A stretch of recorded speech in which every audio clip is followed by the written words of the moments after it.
Dito sa Papa Dudut Stories, ikaw ay hindi nag-iisa.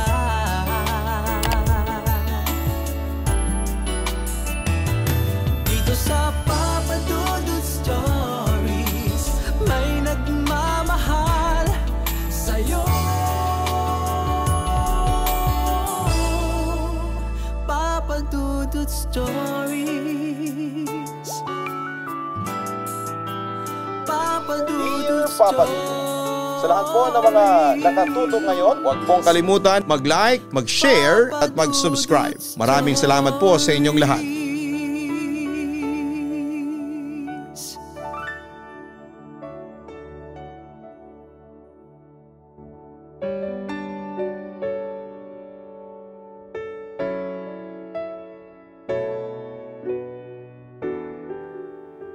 Ang dilim ng nakaraan ay hindi madaling mawala na laging sumusunod at nakatago sa bawat anino. Sa bawat hakbang ay patuloy na hinahanap tayo ng mga alaala na parang hindi nila tayo kayang talikuran. Dear Papa Dudut, tahimik lang ang lola ko at hindi mahilig magkwento, hindi kagaya ng ibang mga matatanda. Kadalasan ang mga kwento niya ay simple lamang.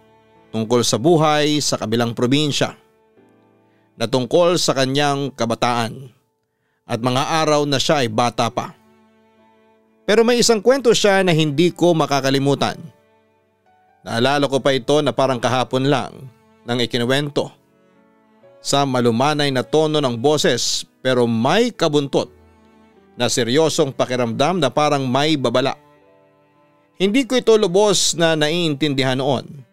Pero habang tumatagal, parang may mabigat na dala ang mga salita niya na nagsimulang magbabad sa isip ko.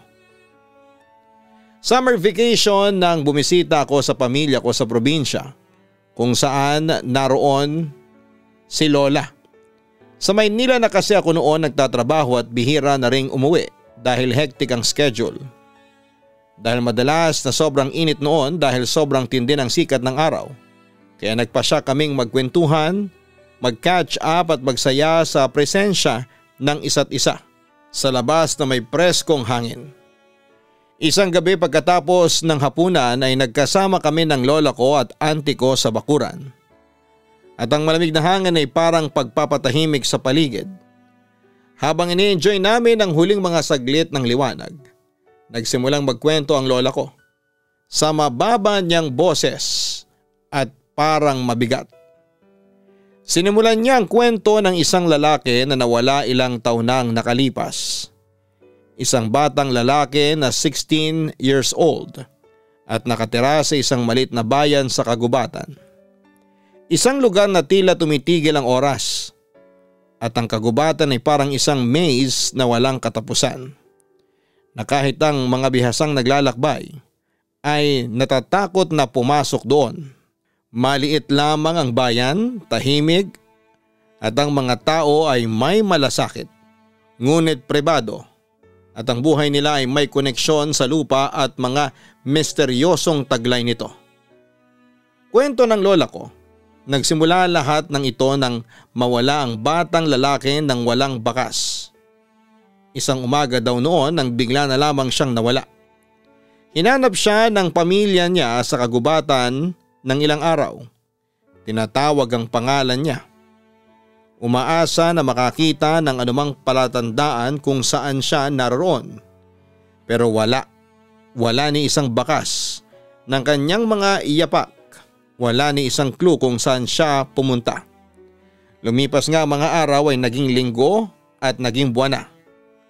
Nagtatalo-talo na ang mga tao sa bayan tungkol sa kakaibang nangyayari sa lugar na yon. Ang mga bagay na nakikita ng mga tao sa kagubatan pero walang gustong magsalita ng lantaran. Dahil ilang beses na rin palang may nawawalang tao sa kanilang lugar. Wala ni isa sa pamilya ng batang lalaki ang nakakita ng sagot at sa huli. Kinailangan nilang magpatuloy sa buhay na bitin pa rin sa mga hindi nasagot na tanong. Ngunit 5 taon daw ang nakalipas. Isang kakaibang pangyayari ang naganap Isang araw tulad ng ibang tao na nawawala. Natagpuan ang lalaki na noon daw ay halos anino na ng dati niyang itsura sa kagubatan. Mahahaba ang buhok at ang mga kuko ay halos hindi na makilala.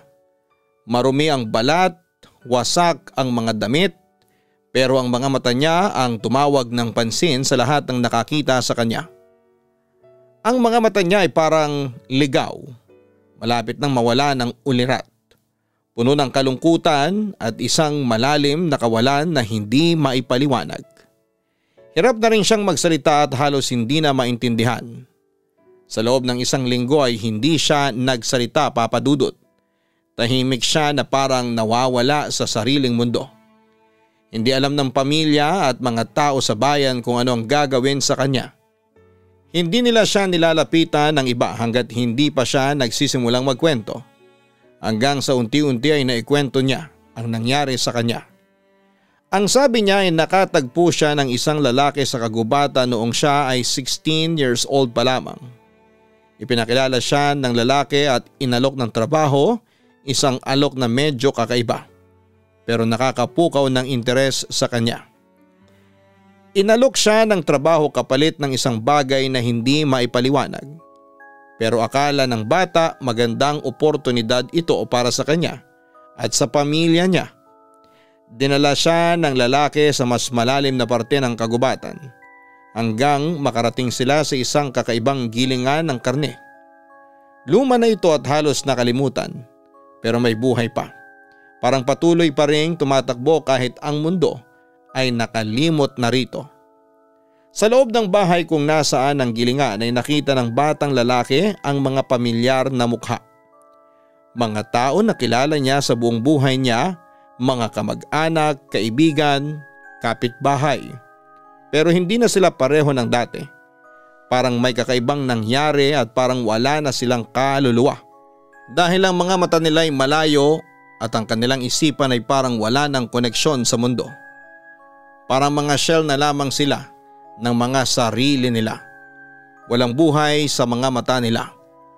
Ayon pa raw sa lalaki, ang oras sa gilingan ay parang iba. Hindi siya tinanong ng kanyang kasama, pinagawa lang siya ng mga kakaibang gawain at walang nagsalita sa kanya maliban sa lalaki na nagdala sa kanya doon. Ang iba ay tahimik lang o malayo ang iniisip o walang pakialam. Lumipas nga mga araw, linggo, buwan at taon na parang walang katapusan. Walang paraan para makalabas at walang paraan para malaman ang oras. Parang ang gilingan ay isang lugar na hindi na bahagi ng realidad at ang katinuan ay unti-unting nawawala. Pagkalipas ng 5 taon, sinabihan daw siya ng lalaki na oras na para umalis siya at ibinigay ang mga buto bilang kabayaran sa mga taon ng pagtatrabaho niya. Sabi niya mga buto na yon daw ang tanging kabayaran na ibinigay sa kanya. Ang nag-iisang gantimpala sa halos 5 taon ng pagtatrabaho niya.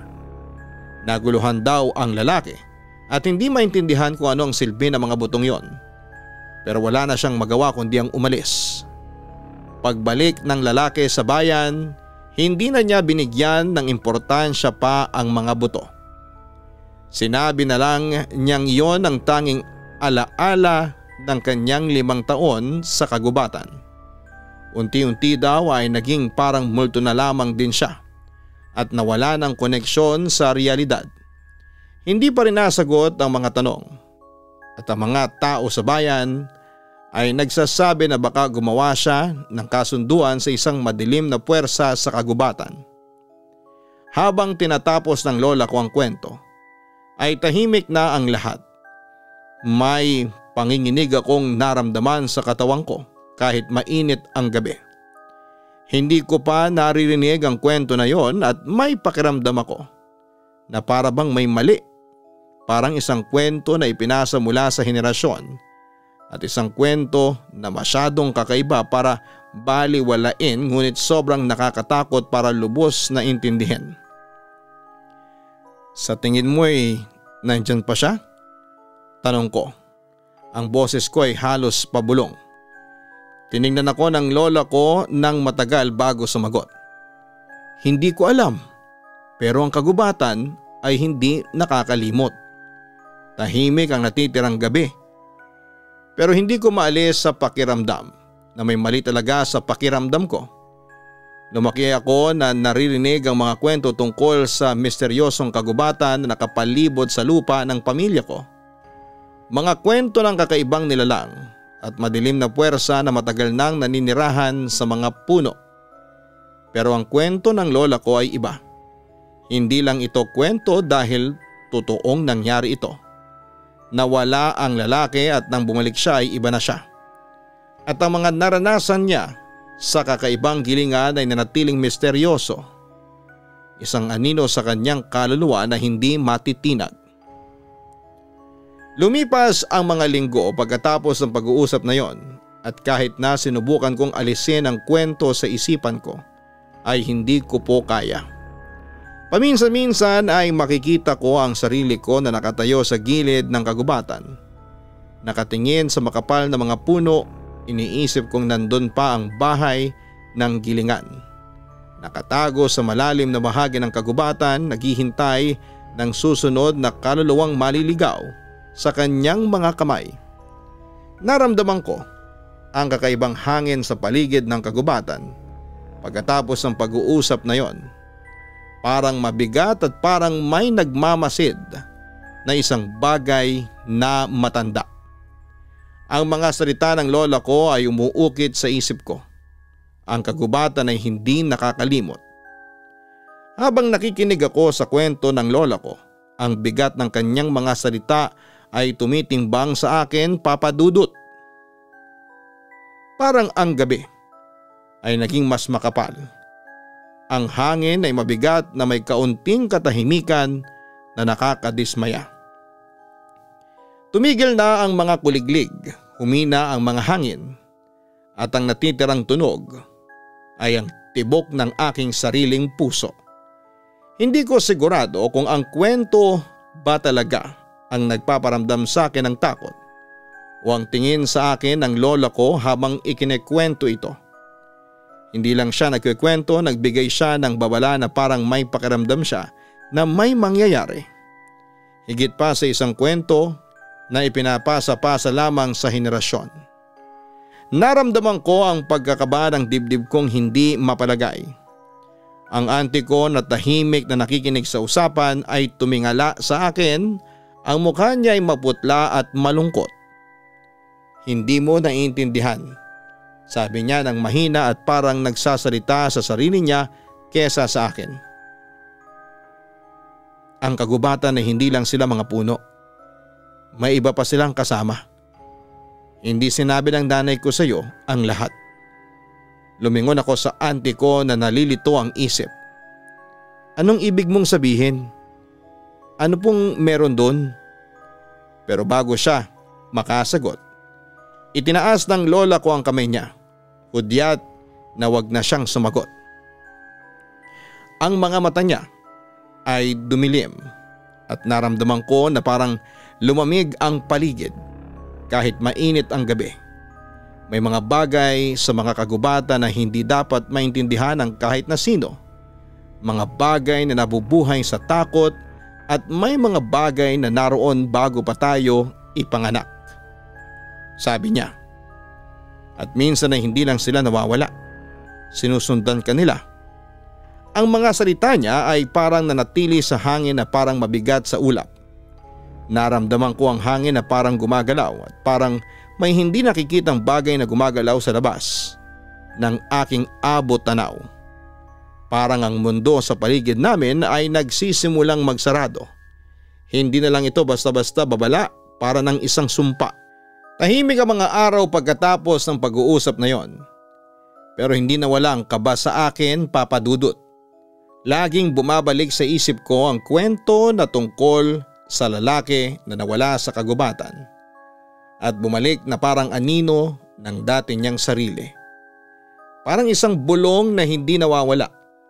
May kakaibang pakiramdam sa kwento niya tungkol sa gilingan na parang ang oras ay nababago at nababaluktot. Paano na kaya ang mga tao sa loob na nakakulong sa kanilang mga isipan? Paano sila napunta doon at sino ang nagdala sa kanila doon? At ang pinaka nakakatakot ay ang mga buto na ibinigay sa kanya bilang kabayaran na pagkatapos ng 5 taon ng paggawa sa lugar na yon. Ano kaya talagang nangyari sa kanya sa mga taon na yon? Ano ang ginawa sa kanya ng lalaki at bakit siya pinabayaang maglakad sa kagubatan ng napakahabang panahon? Ano pa ang nakita niya sa gilingan na nagpabaliw sa kanya? Hindi ko kaagad nagawang itigil ang pag-iisip tungkol dito. Parang isang makating bahagi sa utak ko na hindi ma-scratch. Tuwing lalabas ako ay palaging nakatutok ang mga mata ko sa kagubatan na parang inaasahan ko na may nakatago doon sa likod ng mga puno. Tuwing gabi, nakikinig ko ang hangin na dumadaan sa mga sanga at hindi ko maalis ang pakiramdam na hindi lang yun hangin, may iba pa doon na nagmamasid at naghihintay. Isang gabi, Papa Dudut, 1 linggo matapos ang kwento ng lola ko, naglakad ako sa gilid ng kagubatan. Hindi naman ito kakaiba para sa akin pero sa pagkakataong yon, parang iba na ang dating. Parang may kakaibang pakiramdam na isang hindi mapigilang nais na pumasok pa sa loob ng kagubatan. Siguro naisip ko na nagiging tanga lamang ako dahil kwento lang yung narinig ko. Kwento lang talaga at hindi ko alam kung totoo ba. Pero sa bawat hakbang ko ay mas lalakas ang pakiramdam na hindi lang mga puno at lupa ang nasa kagubatan. Hindi ko namalayan kung gaano na pala ako kalayo hanggang sa napadpad ako sa pinakagilid ng kagubatan. Ang mga puno dito ay mas siksik at ang mga katawan nila ay paikot, magulo na parang matagal nang nandun. May katahimikan din doon na yung klase na parang may pressure sa tenga mo at nagpapabilis ng tibok ng puso mo. Tumayo ako saglit dahil sa nararamdaman kong bigat ng lugar na parang hinihinga ko ang lupa. At saka ko nakita ang parang anino lang sa gilid ng mata ko. Isang bagay na gumagalaw sa likod ng mga puno. Pero nang tumingin ako ng mabuti ay nakita ko ito ng mas malinaw. Isang nilalang matangkad at nakayuko, nakatayo nang hindi gumagalaw sa mga puno. Nakabalot siya sa anino, ang mukha niya ay hindi ko makita. Pero ramdam ko ang tingin niya sa akin. Bumilis ang tibok ng puso ko. Hindi rin ako makagalaw at hindi rin makahinga. Para akong pumasok sa isang masamang panaginip na hindi ko kayang takasan, Papa Dudut. Hindi gumalaw ang nilalang na yon. At nakatayo lamang ito doon habang nakatingin sa akin ng may matinding intensity na nagbibigay kilabot sa katawan ko.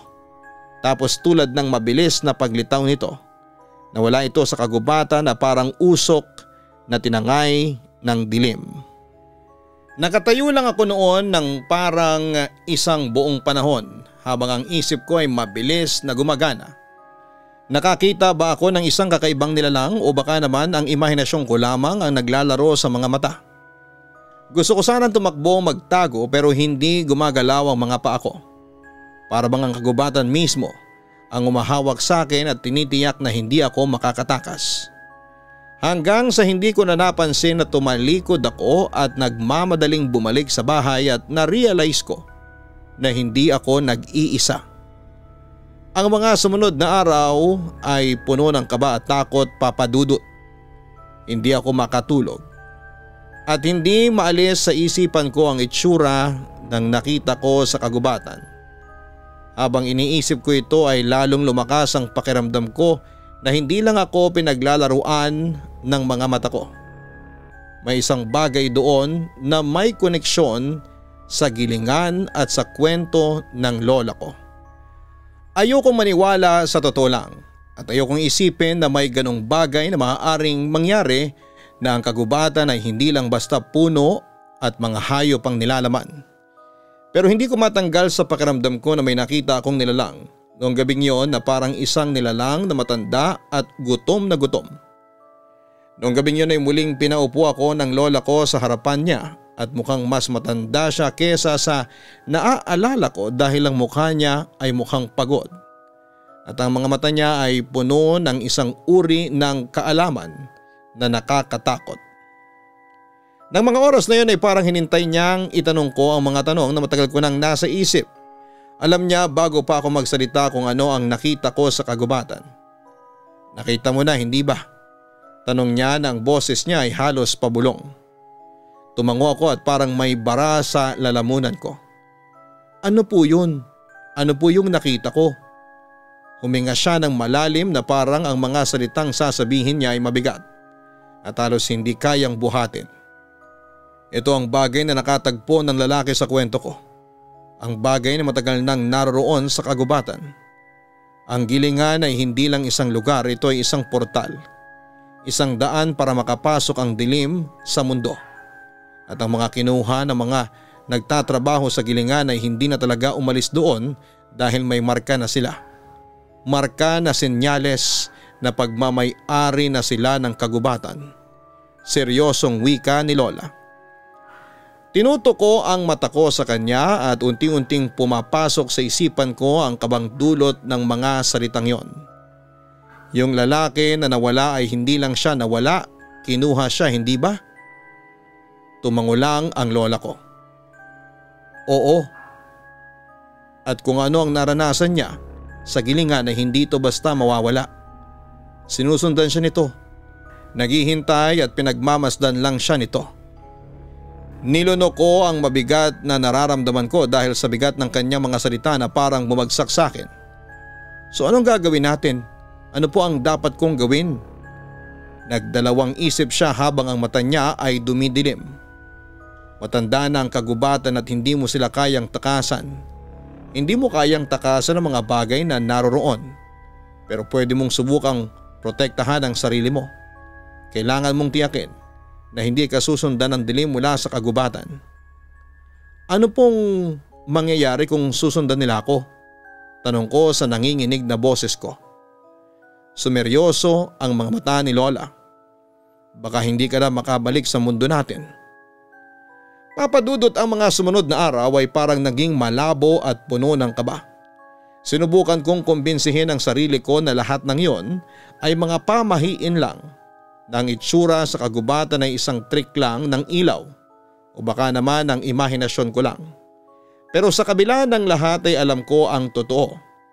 Ang dilim ay totoo at papunta na ito sa akin.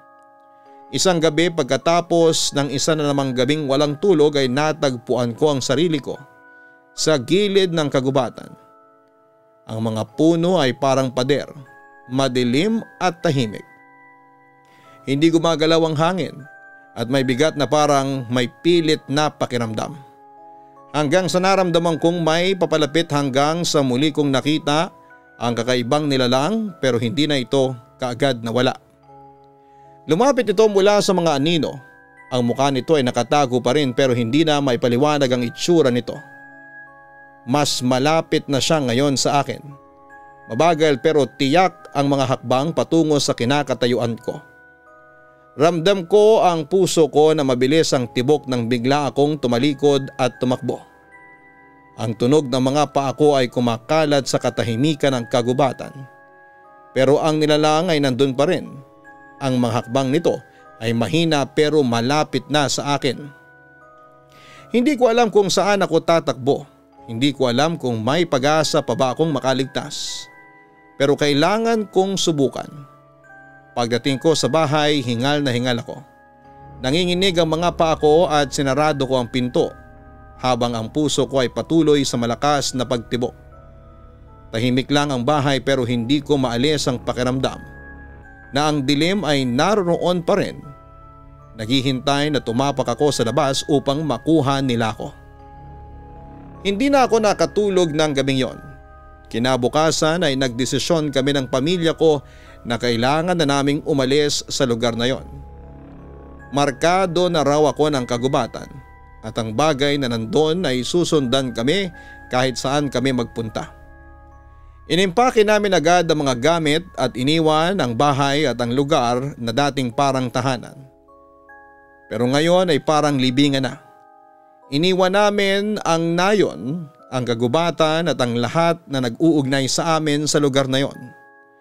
Pero kahit ngayon pagkatapos ng maraming taon, ramdam ko pa rin ang bigat sa kagubatan sa mga balikat ko. Hindi talaga nawawala ang dilim, sinusundan ako nito. At alam ko na isang araw ay muli ako nitong matatagpuan at susundan. Habang ang mga linggo ay naging buwan, matapos kaming umalis sa bahay, pilit kong inalis ang mga alaala ng kagubatan. Mukhang tahimik naman ang bahay na nilipatan namin.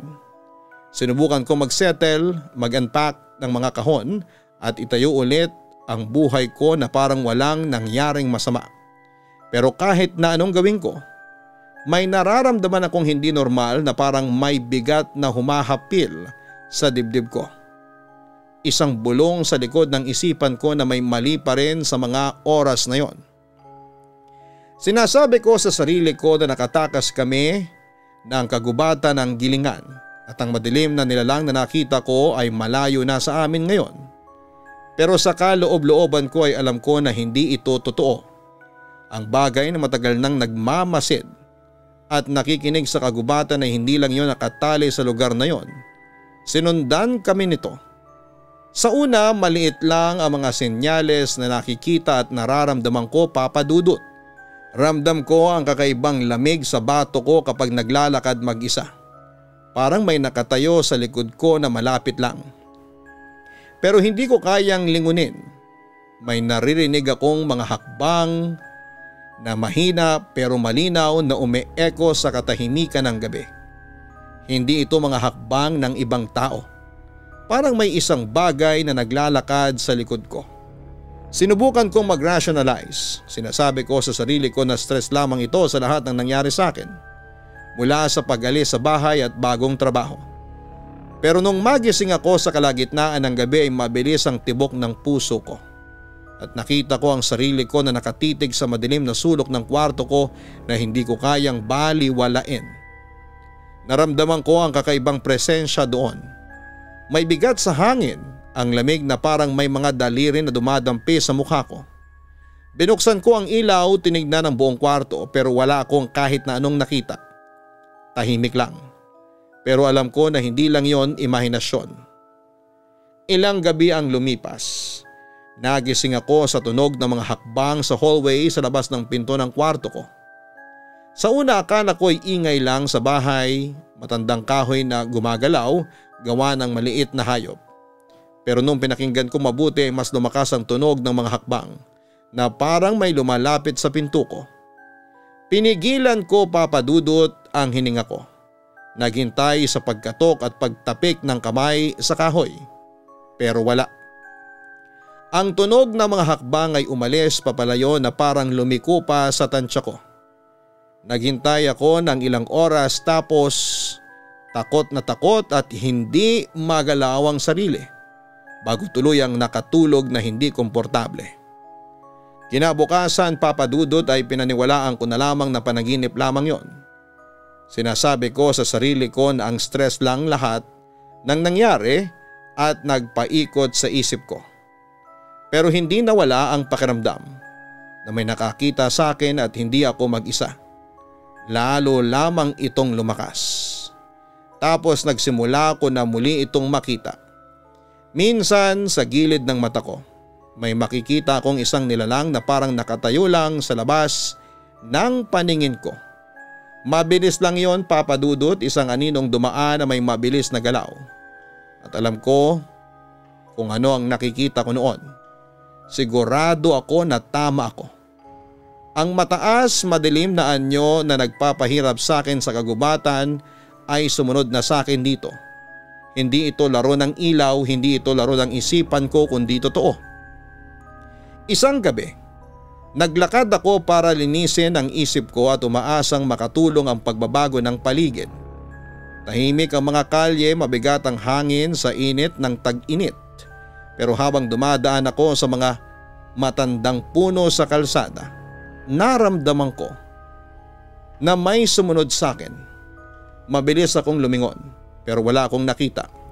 Huminga ako ng malalim at tinatangkang pakalmahin ang sarili ko. Pero ang pakiramdam ko na sinusundan ako ay sobrang nakakakaba. Pinabilis ko ang lakad ko pagkatapos ay halos tumakbo na habang ang puso ko ay mabilis ang tibok at ang mga paa ko ay malakas na tumatapak sa kalsada. Pero kahit gaano ako kabilis tumakbo, ramdam ko na parang malapit na ito sa akin. Parang ang nilalang ay nasa dulo na ng pakiramdam ko at naghihintay na madapa ako. Natisod ako papasok sa bahay pero nagawang isarado ang pinto at nilak pa ito. Malakas ang hininga ko habang nakasandal sa pinto at sinusubukang pakalmahin ang mabilis na tibok ng puso ko. Tahimik ang bahay pero parang mali ang katahimikan dahil hindi natural. Hindi na ako sigurado kung ligtas pa ba ako. Pumunta ako sa lola ko at desperado na sa mga sagot na kailangan ko. Mas marami siyang alam tungkol sa dilim na naroroon sa mundo kesa sa iba. Pero nang ikwento ko sa kanyang lahat, ang mga hakbang, ang anino, ang pakiramdam na parang may humahabol sa akin ay tumango siya ng mabigat. At ang mukha niya ay maputla at parang napagod. Matagal ko nang hinihintay ito, sabi niya. Ang boses ay nanginginig. Alam ko na susundan ka nito. Pinaliwanag niya na ang kagubatan, ang gilingan, ang kakaibang matandang nilalang na nakita ko ay wala sa pisikal na mundo. May paraan itong kumapit sa mga taong nahawakan ito na parang iniisa-isa ang buhay nila. At sinusundan sila na parang isang sumpa at aninong hindi aalis. Wala ka ng takas dito, bulong niya. Pag nakuha na nito ang amoy mo, hindi na titigil sa kakahabol sayo. Ramdam ko ang higpit ng dibdib ko habang narinig ko ang katotohanan. Wala na akong takas kahit saan ako magpunta. Kahit gaano kalayo ang bagay mula sa kagubatan ay palaging susunod ito sa akin.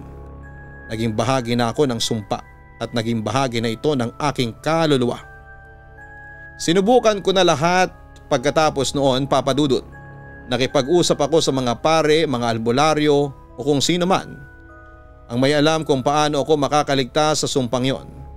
Bawat pagkakataon ay umaasa kung may ginhawa akong mararamdaman pero bawat pagkakataon ay pareho lang ang sagot nila. Wala nang lunas yan.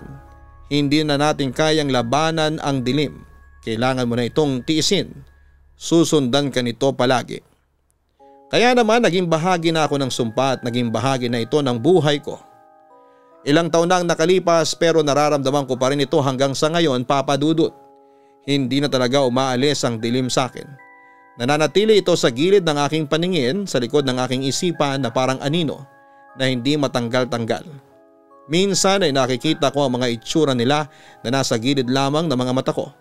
Palagi silang nandoon at palagi nagmamasid. At alam ko sa kaloob-looban ko na kahit saan ako pumunta, kahit na anong lugar ang subukan kong gawing tahanan, ay susundan ako nito.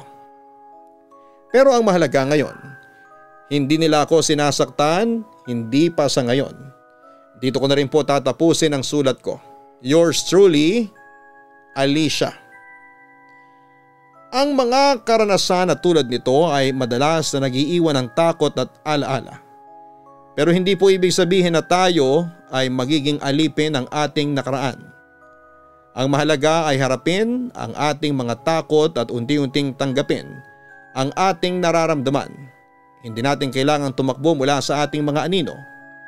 Ang pagharap at pagpili na magpatuloy ang siyang magbibigay sa atin ng kapayapaan. Hanapin po ang Kaistorya YouTube channel. Ang link po ng channel na yan ay nasa homepage ng channel na ito para sa ibang mga nakakatakot na mga kwento. Ganon din ang aming weekly family vlogs, ang Gian Gianna Vlogs. Again, ang link po ng mga channels na yan ay nasa homepage ng channel na ito. Sana po'y mahanap ninyo at kayo po ay makapag-subscribe na. Maraming salamat po sa inyong lahat.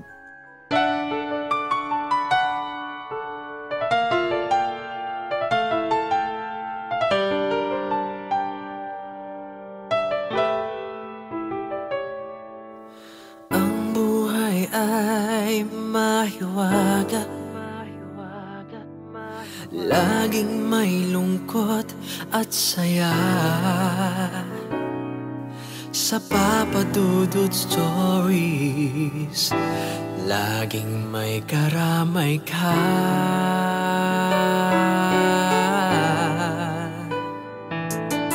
Mga problemang kay bigat, dito ay pakikinggan ka. Sa Papa Dudut Stories, kami ay iyong kasama. Dito sa Papa Dudut Stories, ikaw ay hindi nag-iisa.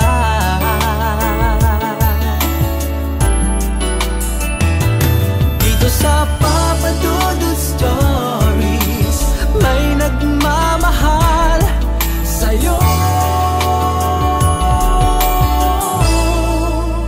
Papa Dudut Stories, Papa Dudut Stories,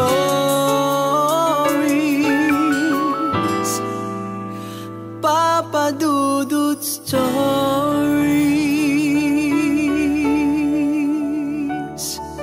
Hello mga ka-online, ako po ang inyong si Papa Dudut. Huwag kalimutan na mag-like, mag-share at mag-subscribe. Pindutin ang notification bell para mas maraming video ang mapanood ninyo. Maraming salamat po sa inyong walang sawang pagtitiwala.